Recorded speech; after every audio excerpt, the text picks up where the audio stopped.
possibility of a rich, full, meaningful life that only you could just dream of in the past, but now maybe you're starting to think about the possibility it could happen. And again, with addiction, we understand how difficult it is. We've all been through it. We know how difficult it is to move forward. And again, just a reminder, we break our addictions into substances, compulsive behaviors, and people. And again, we all understand the substance addiction. We know that one: heroin, alcohol, cocaine, you name it. Compulsive behaviors would be things like unable to stop shopping, unable to not look at porn, unable to get off social media, things like that. Eating too much, those kind of compulsive behaviors that we do to help us with our pain, but we continue to do them even though we know that either the magnitude of them or the ongoing amount of time we're spending on it is creating issues in our lives that are affecting both us and people around us. And of course, people addiction is probably the biggest one. You may hear terms like codependency, co-addiction, those kind of things. And that's where we, because of how we see ourselves, we don't value ourselves. And so what we do is we give ourselves up to please others or to control others, because we just can't really buy the concept that we're okay just the way we are. So you put the three together, it is a powerful cocktail of misery. So many of us are addicted to substances, we have compulsive behavior issues, and we probably are creating all sorts of problems in relationships. Some of you you don't have substance abuse issues, but man, some of the other stuff you're doing, can't get off your laptop, you can't quit looking at your phone, you're spending hours away from people, you're becoming agitated and miserable, blah, blah, blah, we can go on and on, right? Or you're in your 33rd broken relationship and you just can't seem to get out of your own way with finding healthy people, and so we just keep living in misery in broken and toxic relationships that we're part of, and we're part of the toxicity. And so what we're talking about here is all this effort, all this work, we can actually start letting go of this stuff so that we can move on and be healthier and more loving. And, a rich, full, meaningful life, one that's full of connection with healthy people, behaviors and actions we take that are healthy and positive. Our relationships are they're healthy most of the time, not all the time, but most of the time. We're not controlled by substances. We're not controlled by crazy behaviors that just continue to give us problems. And we can move on and live a life that is just so much better. We have connection. We have purpose. There's reasons to get up in the mornings. We have a faith in God. We believe God is love, and that that His love will overwhelm all the bad stuff we've done. Just having enough faith to believe in a higher power. In our case at NorthStar, we certainly claim Jesus Christ is our higher power. We actually believe He is here and now. He's a Savior of the moment. He loves us. He is here. He's here in spirit. We can read His teachings and writings. We can understand His parables better. We just have this belief that He is here in our lives, working in our lives to help us to move forward and get off this crazy addiction journey. So today we're talking about understanding the origins of addictive thinking. And I'm going to read James 1 to you. This is in the New Testament. Consider it a sheer gift, friends, when tests and challenges come at you from all sides. You know that under pressure, your faith life is forced into the open and shows its true colors. So don't try to get out of anything prematurely. Let it do its work so you become mature and well-developed, not deficient in any way. If you don't know what you're doing, pray to the Father. He loves to help. You'll get His help, and you won't be condescended to when you ask for it. Ask boldly, believingly, without a second thought. People who worry their prayers are like wind-whipped waves. Don't think you're going to get anything from the Master that way. Adrift at sea, keeping all your options open.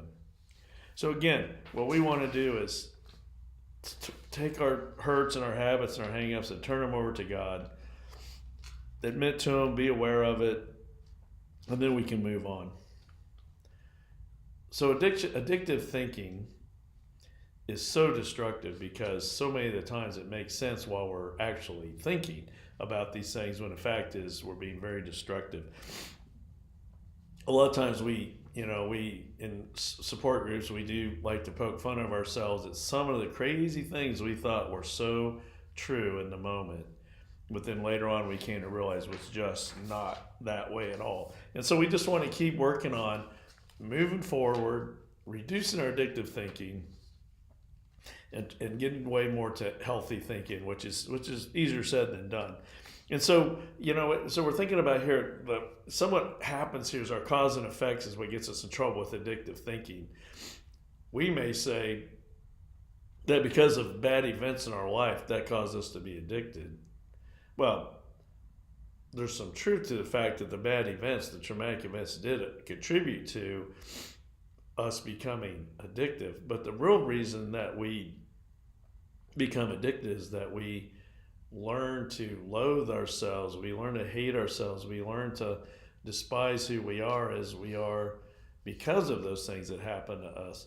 But the reason that we remain addicted is because we refuse to get ourselves involved in ways to overcome the things we've faced. We refuse to acknowledge why we're in so much pain and why we don't love ourselves and why we see the world so bad and why we act out in these ways. We do all these things, and so our cause and effect gets mixed up. The real reason we're still addicted is because we're not doing anything to overcome our addiction. We're not willing to look at the pain in our lives, the emotional pain that gets us. I always think of Russell Brand's quote about it says, addiction starts with pain and addiction ends with pain.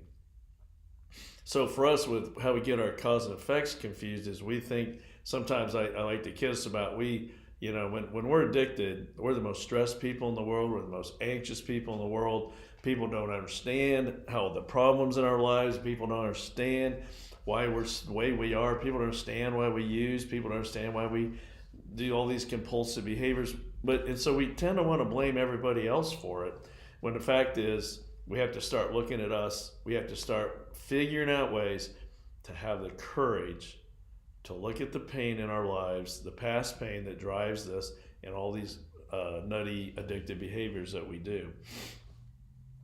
And so it's important. Again, we just at NorthStar and AA, all these places, we really, if you really involve yourself there, that it's a very grace-oriented thing. Support groups are about helping us discover more about ourselves and become more aware of who we are, aware of what's driving so much of this, and then giving us support to change things. And trust me, none of this is easy. Most of you sitting here online with me right now, it's not easy. I'm not telling you anything you don't know. But I also hope that for you that are in the early parts of your journey, you also will realize that it's worth the pain. But you have spent your entire life trying to protect yourself from the emotional pain in your life, either from trauma, from abuse, child neglect, whatever it is. You have chosen to protect yourself from all the pain of abandonment, trauma, all those things. And so you've built your life around this. And now we're telling you to stop doing that, to let go of it, trust in a higher power, and go to a support group with a bunch of other people who cannot possibly share the pain that you have, can't possibly understand all this stuff. But if you come to a support group, you'll come to find out you're not that unique. Now, and I'm not saying that to insult you. We all are unique individuals, but the pain that we suffer and the things we do to ignore the pain, to cover up the pain, to try to numb the pain, to try to get rid of the pain are so consistent across people. It's it really is amazing when people come to a support group and they go, wow, that's me, when you hear someone else talking. And that's what makes it so good, because then you can recover. So we see it as a medical model of recovery, not a willpower model. This isn't about you being weak. It's not about you being stupid. It's not about you being all these things, because that's what you've heard throughout your life. Why can't you just stop? Why don't you just quit doing it? Well, why don't you just not do it? Blah, blah, blah. Well, okay, that's easier said than done because we're spending a lot of time with a lot of pain in our lives.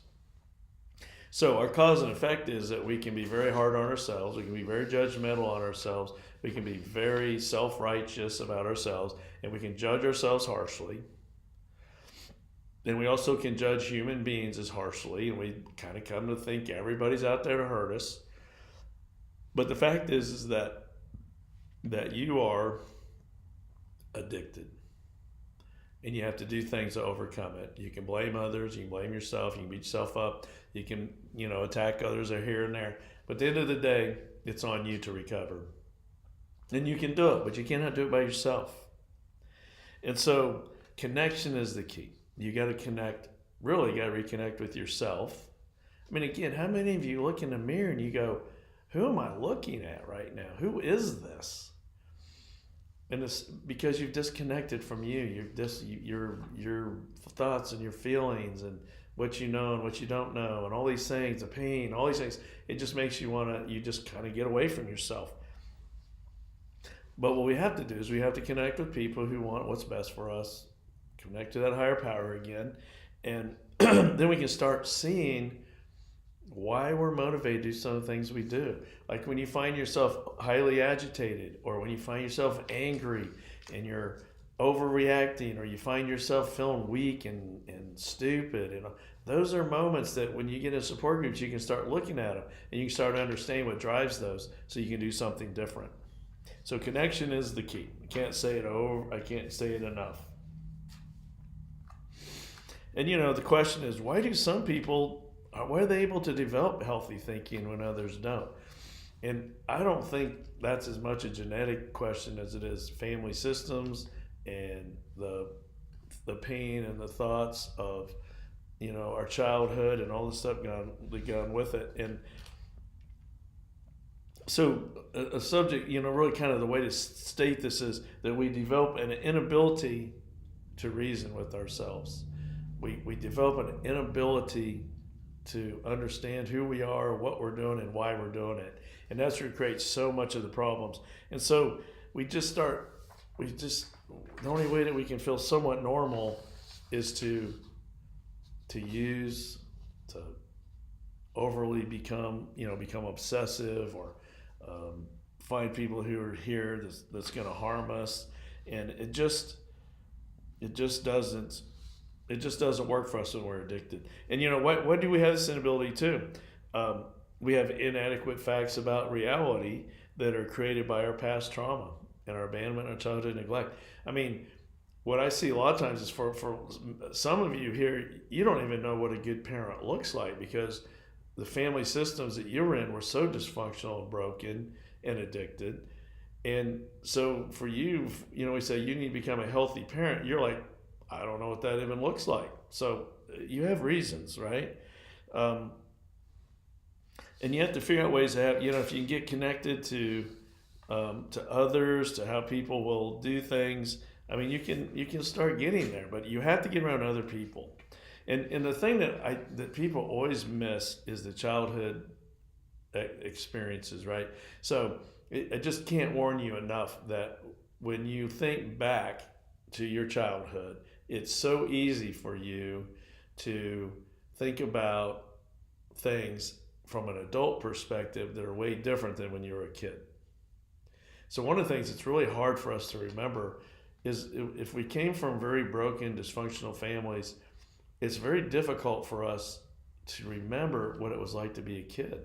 And we didn't have the ability to be discerning and sophisticated. Like we didn't, when you're 8 years old, you're not sitting there looking at very dysfunctional family behavior. You're not going, I think that we have some addictive thinking going on here, and we've got some very traumatic behaviors happening that are creating more trauma in my life, and they need to go to counseling and work on this and deal with their issues, and then things will be good. That is not what you do at 8 years old. At 8 years old, what you do is you blame yourself for a lot of the problems. You blame yourself for why your parents are so dysfunctional because you can't think of them in that way, not as a kid. And so, it's things like it's anything but fair, it's anything but just, it's anything but tolerable when you're a kid. All that isn't there, and the only thing you can come up with is there's something wrong with you, and that's how we get to where we are. And we we promote this notion when we're kids that our families are healthy, but we're not. I hope you understand that because that's so important here, right?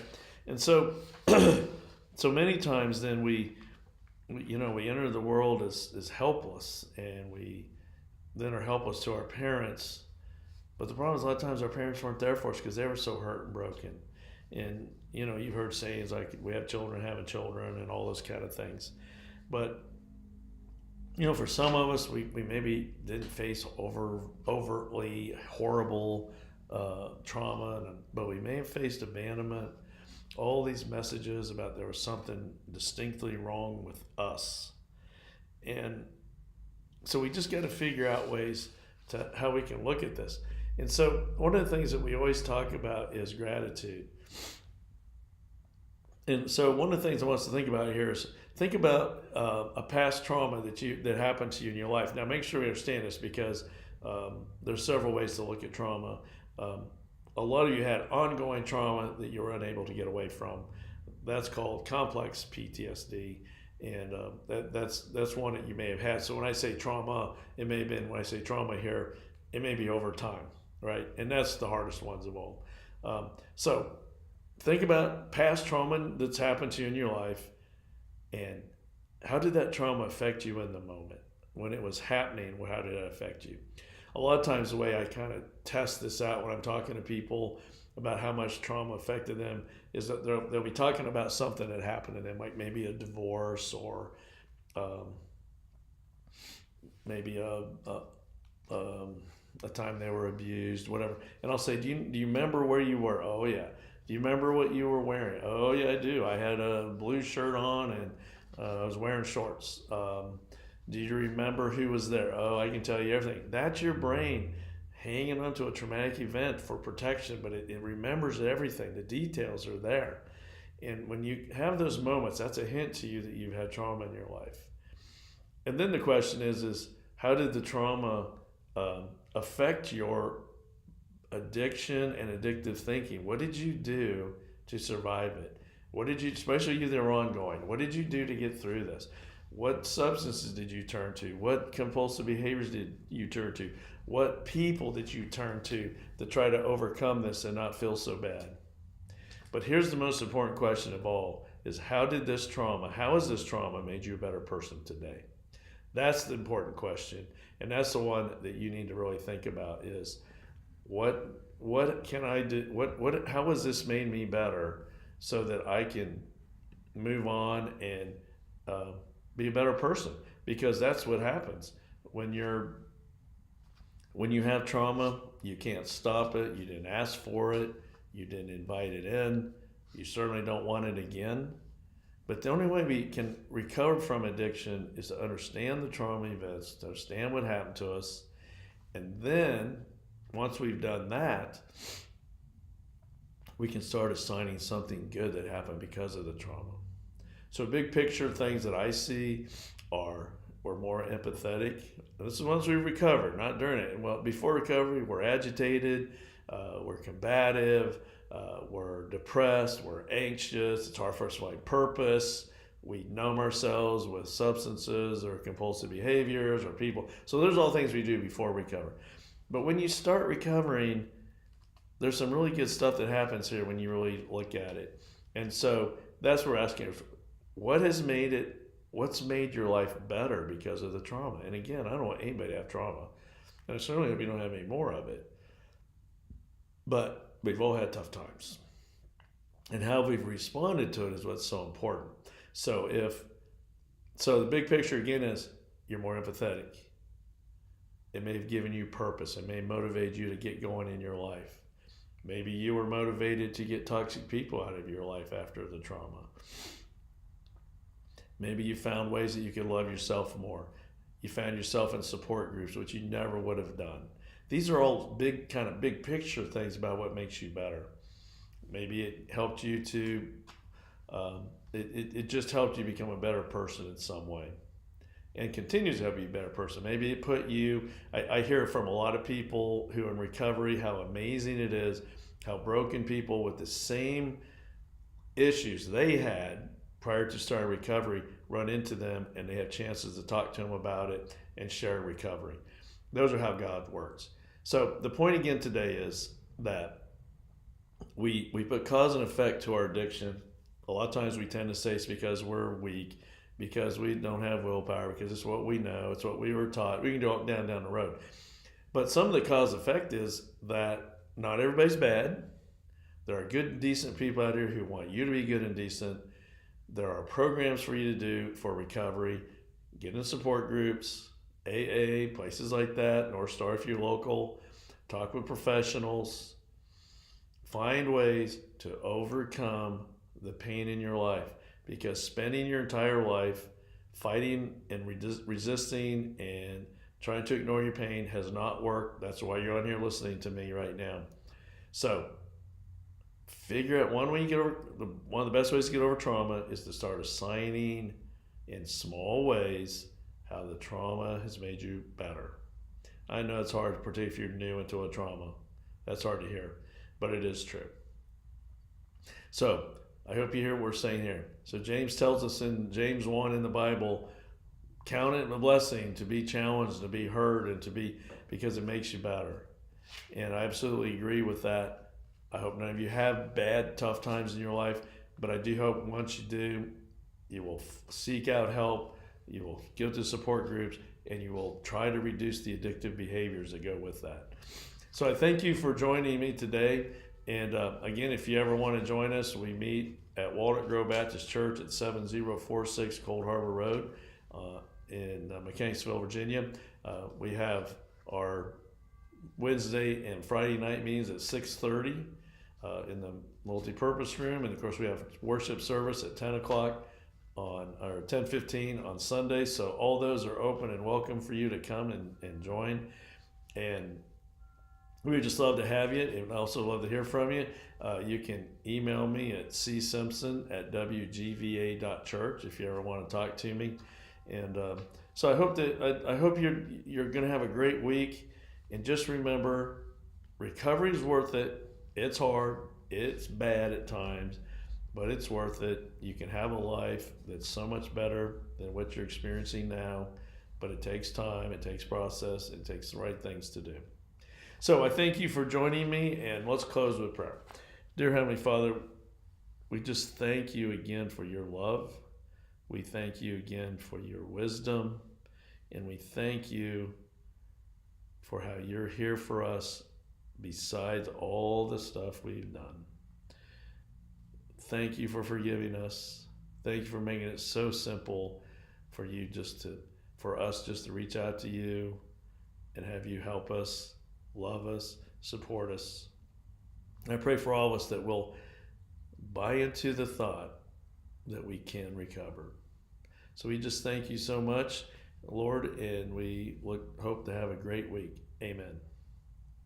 All right, again, thank you for joining today, and I look forward to hearing from you. And also come join us at any time. We have food, we have full meals, and we have childcare. So we take away a lot of the reasons for you not to come. So come join us. Thank you.